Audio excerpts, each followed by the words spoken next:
It's obviously true that nations develop at different speed, and the different speed of their cultural and technological development has in the past led to wars and empires.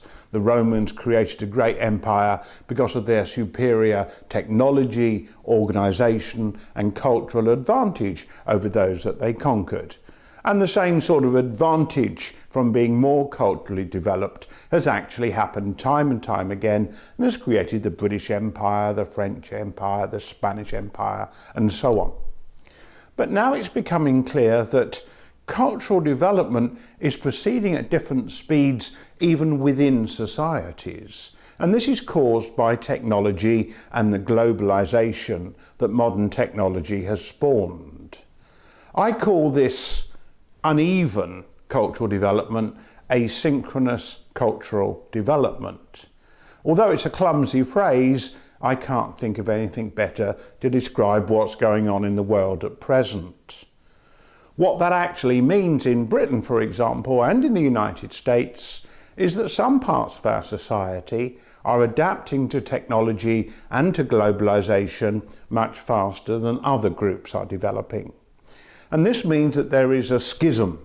It's as though people are living in different times. They're living with different priorities, and their use of technology and their exploitation of technology is entirely different.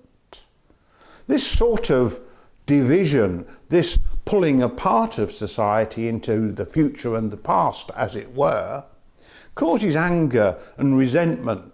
And the only way that people who feel left behind can show their anger is through their vote in the ballot box.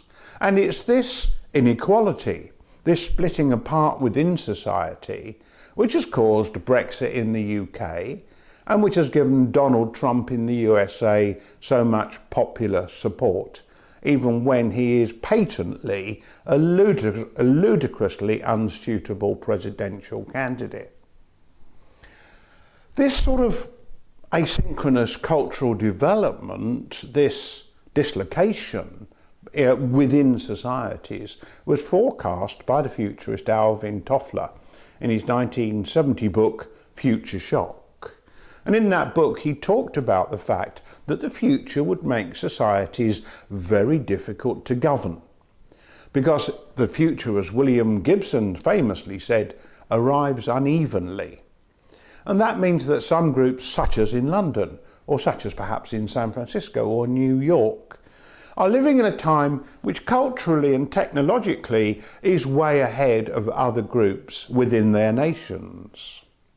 This sort of asynchronous cultural development is a global problem as well, and by far the greatest problem is that about 2 billion people in the world are sharing and taking no part in global development. These poor people live in about 61 countries, many in sub-Saharan Africa, but think of North Korea, for example, think of Haiti, think of Burma. These people are taking no part in globalisation. And just as the angry, disenfranchised voters in America and in the UK and perhaps across Europe with the ascension of far-right parties and further Euro-Sceptic parties, just as they take their revenge in the ballot box, in the longer term, the disenfranchised 2 billion people will take their revenge on the rest of the world. There is no cure for asynchronous cultural development. What we have to do is understand it's a reality and make sure that we help those who are left behind through aid and education, through trying to allow them, encourage them to assimilate technologies which will allow them to catch up.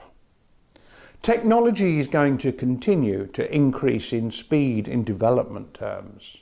This will create more asynchronous cultural development, and we have to be very alert to its dangers.